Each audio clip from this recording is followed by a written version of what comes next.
So okay guys, paano nga ba mag-transfer ng photo or picture sa ating SD card? So okay guys, ito, nakasaksak na yung ating memory at yung picture nitong iPhone natin, itatransfer natin dito sa memory card, yung picture. So paano nga ba? Ang una nyong gagawin, salpak nyo lang itong SD card adapter sa inyong iPhone.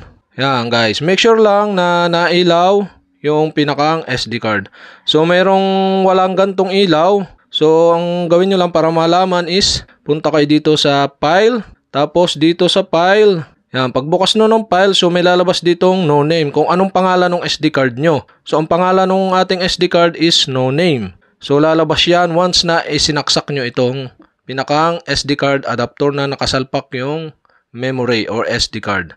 So, ang gawin nyo lang para ma-transfer yung picture nyo sa inyong iPhone to SD card is punta lang kayo sa picture kung saan nakasave. So, dito sa on my phone natin, nakasave yung ating picture ito. So, ito, try natin itong picture na to. Open nyo lang. Once na ma-open nyo yung picture, tap nyo itong share na nandito sa may kaliwang baba.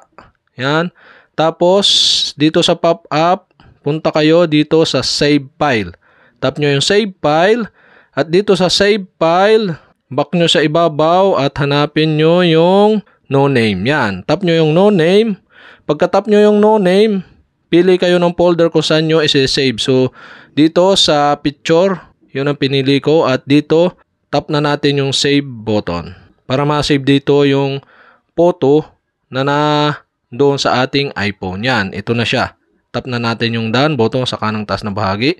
So, ito yung picture na transfer natin. Dapat nandun siya sa ating SD card. So, back tayo dito. Tapos, punta tayo dito sa ating SD card. Yung ang pangalan ay no name. Tapos, kung saan natin isinave na folder.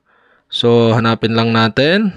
Yung folder na pinag-save natin is picture. Tap natin yung picture. At ito na guys, yung picture na i-transfer natin from iPhone to SD card natin. So, gano'n lang kadali guys mag-transfer ng picture sa ating iPhone papunta sa SD card. So, okay guys, sana nakatulong itong video na to. At kapag may mga katanungan kayo, mag-comment lang kayo below. At kapag hindi ko pa kayo subscriber, mag-subscribe lang kayo sa aking YouTube channel. I-click nyo lang ang subscribe button at ang bell para updated kayo sa mga bagong kong video. Okay? Salamat sa panonood.